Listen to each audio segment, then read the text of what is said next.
What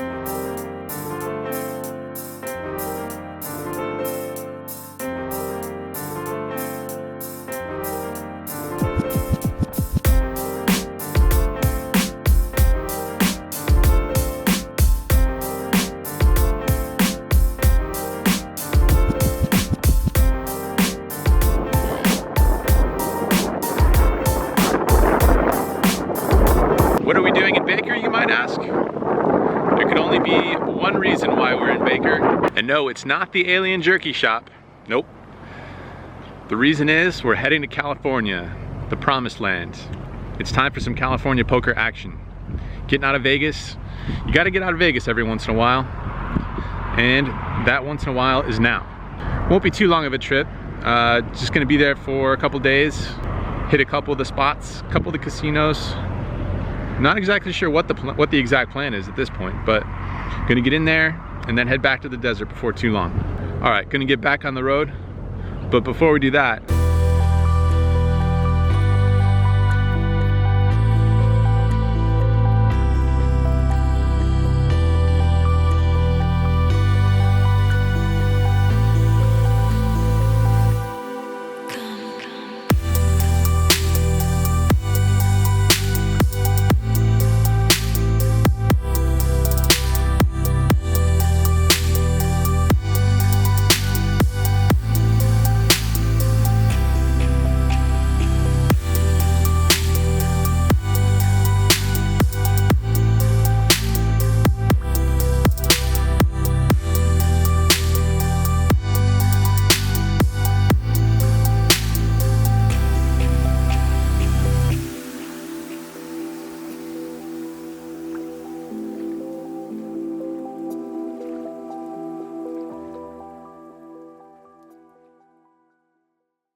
Alright, so here's what we're gonna do. Instead of driving all the way to a casino, I'm instantly going to transport us there. Ready? Think casino thoughts. Ready? And... okay, so technically this isn't a casino. This is actually the parking lot of a casino. But we are at a casino, and I wasn't too sure what the filming policy was gonna be, how strict they are in there, so wanted to bring you guys here, talk to you here real quick. This is San Manuel Indian Casino Bingo Hall. We are in Highland, California, right next to San Bernardino. It was about a 3.5 hour drive from Vegas, plus a little time in Baker there, so a little bit closer than some of the other proper Los Angeles card rooms. So just wanted to find the closest spot and get in there. They do get 5-10 games here sometimes, so hopefully that will be going. And if so, I'm gonna jump in there. If not, there are either 2-5 or 5-5 games running. So I'm gonna go in there, see what we can get in, and get to it. Let's do it.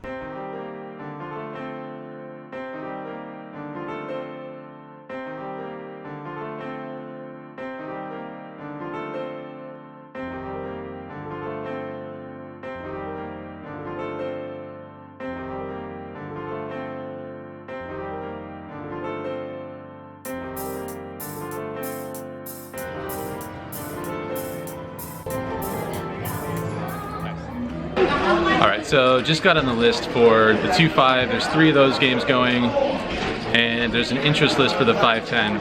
There seems like there's enough players on the 5-10, but they're a little bit reluctant to start it, I guess, so we'll see if that gets going. Alright, so I was playing 2-5 we played about half an hour, 45 minutes maybe, and they had 10 names on the board or so, but they still weren't calling down the 5-10. So I asked the table, do you think they'll call down this game? Will they start the game? There's 10 names up there. And pretty instantly, everyone was interested in turning the current game, the current 2-5 game, into a 5-10 game. So we asked around the table real quick if anybody objected, and nobody did. So now we're playing 5-10. Same table, turn that 2-5 table into a 5-10 game. So chipped up to 1,500, which is the max buy-in here for the 5-10. In for 1,500. let's get after it.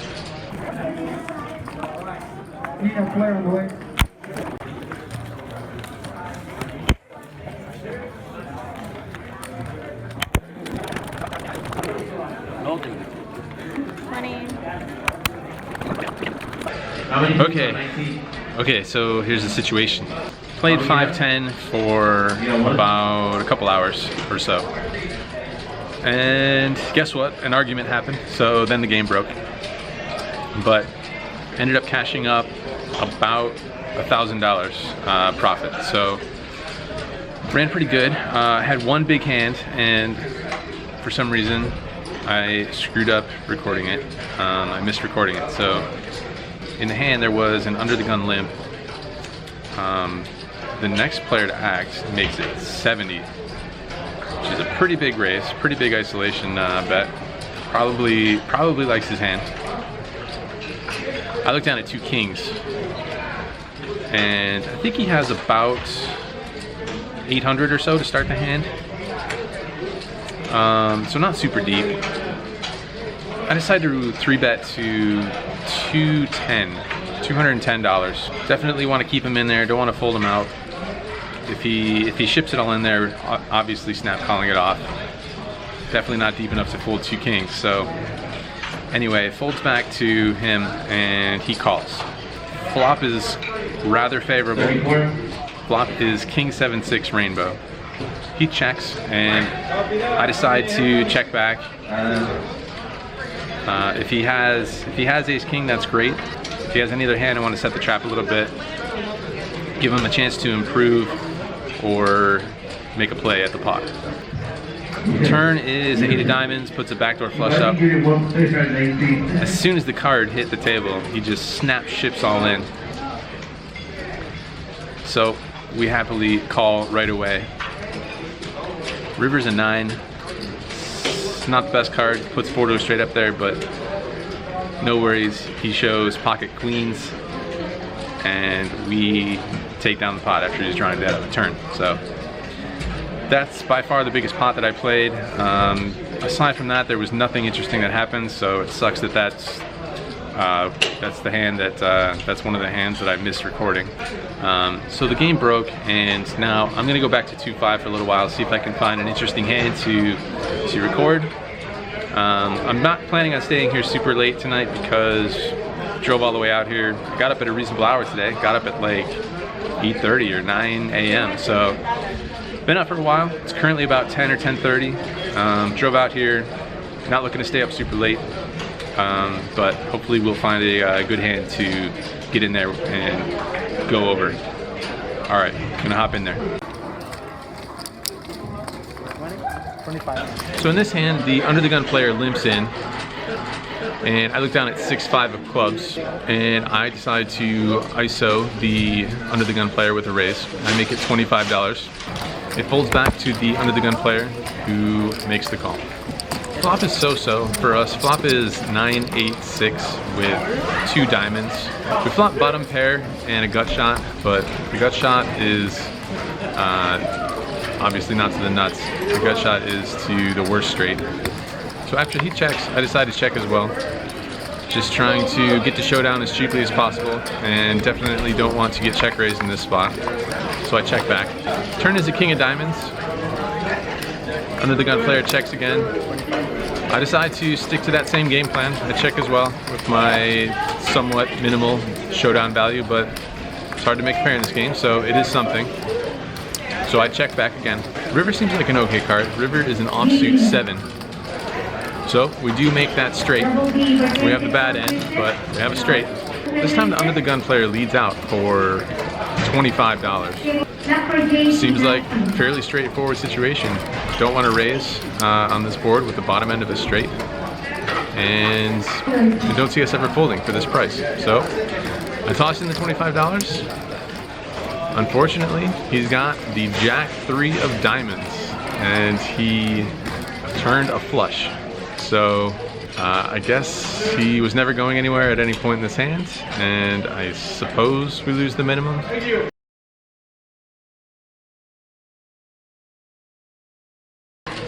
So in this hand, I think we're 7 or 8 handed at the table, and I look down at ace jack under the gun.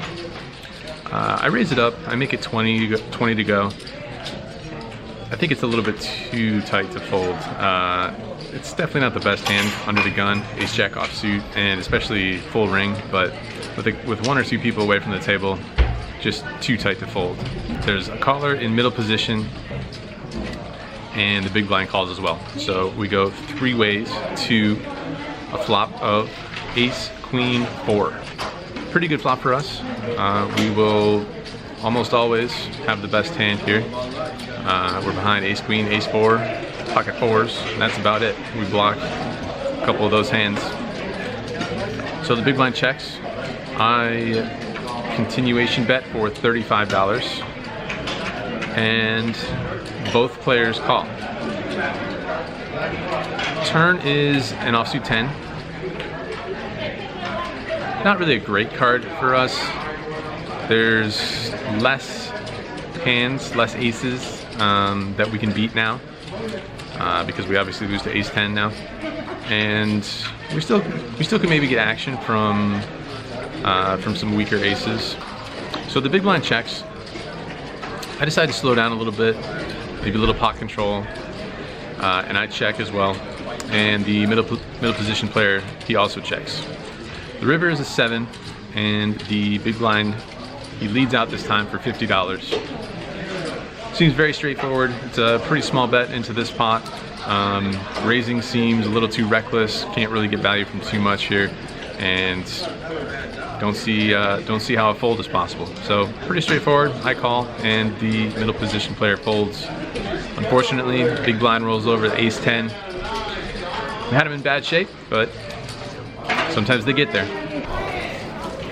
This ends up being the very last hand of the session for me. Look down at pocket aces, raise it up to $20 from under the gun. Fold all the way around the table. 0 action.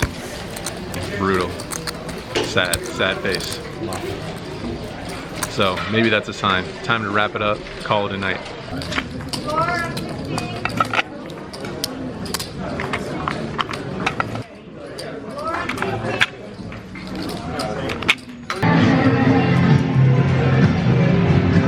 Wrapping it up. We booked a decent win. Lost a little bit in that 2-5 game. Not too bad though. I think we lost about $120 in the 2-5 game, 115, something like that.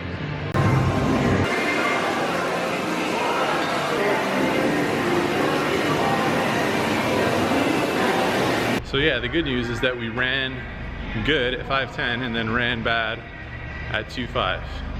Could have played better at 2-5 too, for sure. But the lesson for today is run good at higher stakes and save all your run bad for lower stakes. It's pure genius. I seriously just walked around this parking garage for about 20 minutes, by the way, looking for my car. I found it.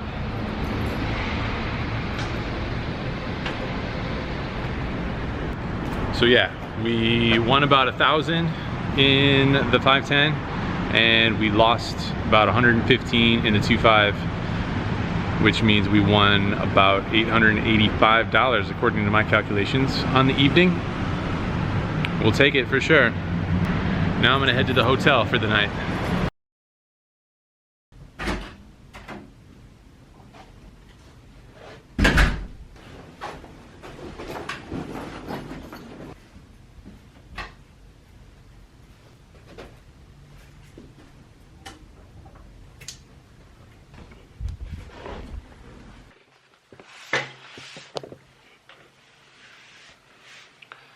Yo, shout out to Chris. Thanks for the beer in the 5-10 game. And also a shout out to Edgar. Both those dudes watch the blog. Good playing with you guys, good meeting you. Right, I'm gonna crash. It is 2:45 in the morning. Been up since 8:30 a.m.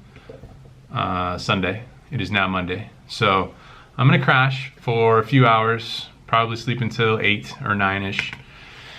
Try and edit this as fast as possible.